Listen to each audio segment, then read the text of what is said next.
Welcome to TJ Militaria. Sorry I didn't do a video last week, but I've been down with the man flu. Today I'm just going to talk about some pocket knives that have just come into the store, which are going up for sale this weekend, and also some of the additional collectibles that we sell on the website. So first of all, I'm just going to show you a few items that have come into the store that are not necessarily militaria but are collectibles. Now we have a range of coins, banknotes, and we have milled and we have some hammered, and in addition we're just waiting for a consignment of Roman coins to come. I've collected banknotes for quite a long period of time, and I think I'll show you some banknotes in the coming weeks as one of the additional items that we do supply. But I've just started a collection in relation to Queen Victoria crowns and coins going all the way back to the Tudor times. So today I'm just going to show you a couple of coins from Queen Victoria, which is the full crown.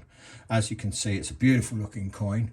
I'm not going to go into it too much today because I just want to show you some of the quality of the items that we do actually have in the store. This is an 1889 crown. Now here's another 1891 crown, and what I'll do is I'll put them down next to a 50p piece. So that is one big coin, isn't it? Now there's also an 1891 crown, which is a little bit more used, but it's still a lovely piece. But when you compare them to a 50p piece, imagine having a pocket full of them. But I don't think too many people actually had pocketfuls of crowns at that time.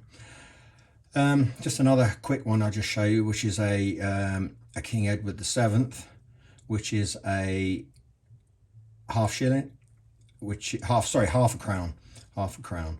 As you can see, we've got the king facing right. You've got it's a little bit more worn, a little bit more used, but we do have some much finer examples on the website. Yeah, so just very, like I said, a very quick insight into a few of the coins, because I've always loved crowns.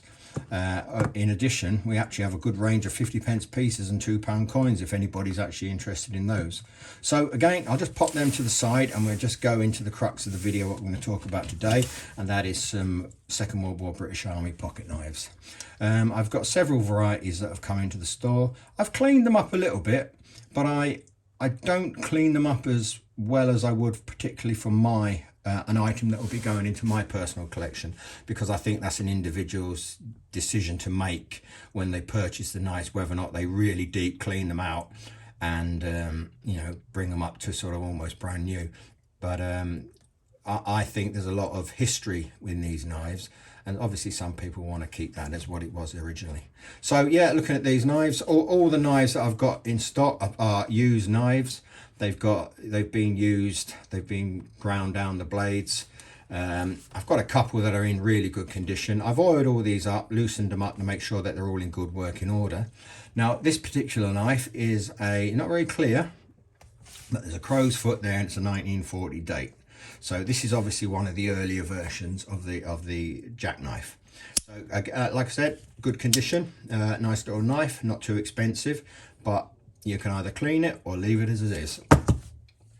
The second one is a little bit more further on. Now these are the jackknife with the marlin spike. Now these were generally issued to people in the Navy, but the Navy had their own larger penknife, but with a marlin spike on it, or for units that were generally needed to undo knots, like airborne engineers. So this could then be forced within a knot or pulling cord apart, etc, etc. Again, I haven't cleaned this one up particularly. I've oiled them, I've given them a little rub down, a little bit of a clean to make sure that they're all in working order and that they are ready to be sold to anybody who's interested. Now what I really like about this one, which really interests me, is, yeah, and there's a maker's mark in there. Now I did write this down, I think it's a Wade and something, but it's clearly marked on one of the other ones later, which I'll show you. What I think makes this interesting is it looks like, when I first saw that, I thought, why somebody put 20 years celebration marking on it? It just looked like that for when I saw it. and obviously on the other side here. But when you actually put that under a really close examination of it, you can actually see it's a French 20 centime piece with a 19 sort of, there's a 4, probably a 1941 stamp, date stamp on there. So obviously somebody's heated up a 20 centime piece, forced it on either side of their pocket knife, maybe as an you know, a way of identifying that this particular pocket knife belonged to them. But again, for something that I thought was being sort of vandalized by sort of a modern person, it actually has a story in itself. So yeah, so if you really want a nice piece, again, this will clean up lovely. Check it out on the website. It's available for free. Available for free. It's a reasonable price for a decent pocket knife, and yeah, it's on the website. Again, I have several of the ones without the what do you call it? The without the marlin spike on. So you've got a nice one here. Again, they've all been used, so they're all original. They've all got dates on or makers marks on them. Now this one here is made by Clark and Son. The one that the earlier one there with the 20 centime, that was made by Clark and Son as well. So yeah, you can see it on there. There's a lovely marking on there. A nice can opener, bottle opener, and blade on there. All the handles work. Again, this one will clean up just as good as all the others.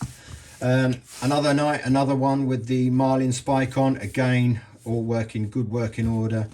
This one's not been ground down as much. This is in excellent condition as well. Will clean up beautiful. And this one is made by Richards of Sheffield and is dated 1943 with a nice crow's foot on there.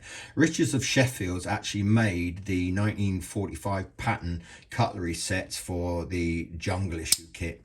If you actually have a set of the KFS and look on the majority of them, they're actually made by Richards. So obviously Richards of Sheffield were making pocket knives as well, which I only found out recently. And the last two here, again, this one's in almost impeccable order, except for the fact the blade's been used a little bit. It's nicely cleaned up. Again, it'll clean up perfectly. This one's dated 1943, and this is another one, Clark and Sons of Sheffield. You can clearly see that marking on the can opener. So yeah, all in working order. And this one here, this one need a little bit more cleanup. I've spent a little bit of time on it to take some of the, I believe it's just in-ground mud. But again, it cleans up nicely. It's got a nice blade on there. I'll just use there to pop it open when it wants to come up, which it does. Oh, this is the fact that I didn't prepare one earlier. So I will just take that off screen so it doesn't look like I'm doing anything untoward. Yeah, again, this one's been ground down and used a considerable amount of time, as you can see by the shape of the blade. So again, this one reflects in the price of this item. So if you're looking for a rough display one, or for a, you know, an impression that you're doing of a British soldier and you don't really want to damage a decent one, this is the one for you.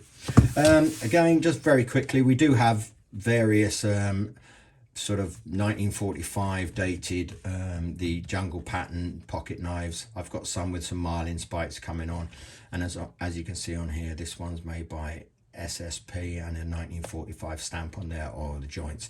I've got a few of them, and I've got a few new ones coming in the pipeline. So yeah, so again, some nice new knives on there, which if you're looking for, decently priced and well worth the investment. Check out our website, because I've got multiple different collectible items on there. I've got models, I've got steam engines, and I've got the 2 complete sets of the Giles Daily Express cartoon books from the Second World War all the way through to the early 80s. I've got the full set of the War Illustrated for a brilliant price of about £1.50 each. If you really want to research the War Illustrated magazines are a phenomenal piece to examine. The photographs that are in them, there's photographs in there that I've seen that I haven't seen on any other kind of media. So these are a real undocumented sort of list or books of photographs of the Second World War daily life, so well worth having a look into them.